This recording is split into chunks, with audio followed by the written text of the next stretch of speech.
নমস্কার বন্ধুরা, সহজে রান্না চ্যানেলে আমি শ্যামলী আপনাদের সকলকেই স্বাগত জানাই। আজ আমি আপনাদের করে দেখাবো সম্পূর্ণ নিরামিষ একটা রেসিপি, মশলা পনির। আমার রেসিপিটা যদি আপনাদের ভালো লেগে থাকে, লাইক, কমেন্ট, শেয়ার এবং আমার চ্যানেলকে সাবস্ক্রাইব করতে ভুলবেন না। পাশে রাখা বেল বাটনটা অন করে নোটিফিকেশনটা অল করে রাখবেন, তাহলে আমার চ্যানেলে ভিডিও আপলোড হলেই আপনি জানতে পারবেন।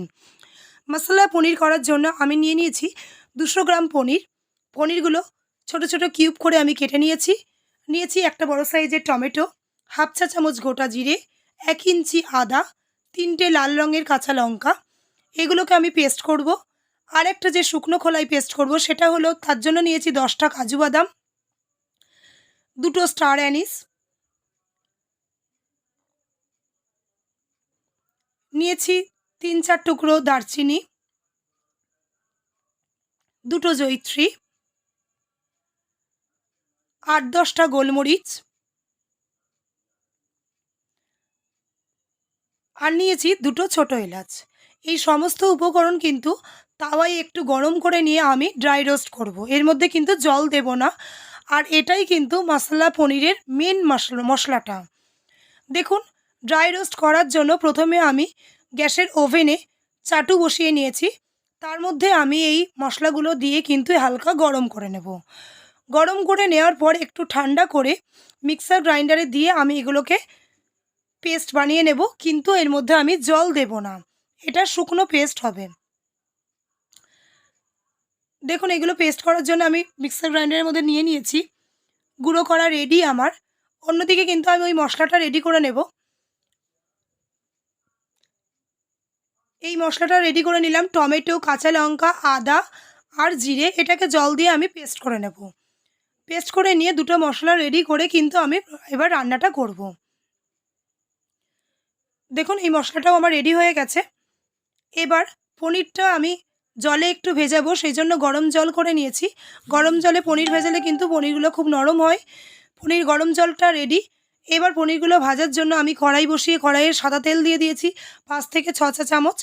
সেই সাদা তেলের মধ্যে পনিরগুলো কিন্তু আমি হালকা লাল লাল করে ভেজে নেব।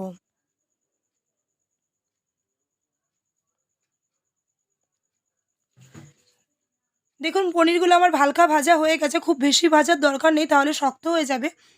এবার আমি গরম জলের মধ্যে পনিরগুলো একটু ভিজিয়ে রাখবো। কমপক্ষে 10 মিনিট ভিজিয়ে রাখতে হবে। এবার ওই পনির ভাজার তেলের মধ্যেই ফোড়নে দিলাম কয়েক দানা জিরে, আর দিয়ে দিলাম বেটে রাখা মশলাটা। মশলাটা কিছুক্ষণ কষানোর পর এর মধ্যে আমি দিয়ে দিলাম হাফ চা চামচ লবণ, আর দিয়ে দিলাম 1/4 টিস্পুন হলুদ গুঁড়ো। দিয়ে কিন্তু মশলাটা আমি বেশ কিছু সময় ধরে কষাবো, যতক্ষণ না মশলার গা দিয়ে তেল বেরিয়ে আসে। দেখুন, মশলাটা কষাতে কষাতে কিন্তু খুব সুন্দর একটা কালার এসছে। কালারের জন্য কিন্তু কোনো লঙ্কার গুঁড়ো বা শুকনো লঙ্কা আমি ব্যবহার করছি না। শুধুমাত্র টমেটো দিয়েই কিন্তু কালারটা আসছে। দেখুন, মশলাটা কষিয়ে তেল ছেড়ে গেছে। এর মধ্যে আমি যে মশলাটা করেছিলাম, পনির মশলার যে মেন মশলাটা তৈরি করে দেখিয়েছিলাম, সেই মশলাটা দিয়ে কিছু সময় ধরে আমি কষাবো। মিনিট 2-3 কষানোর পর আমি কিন্তু এর মধ্যে জল অ্যাড করব।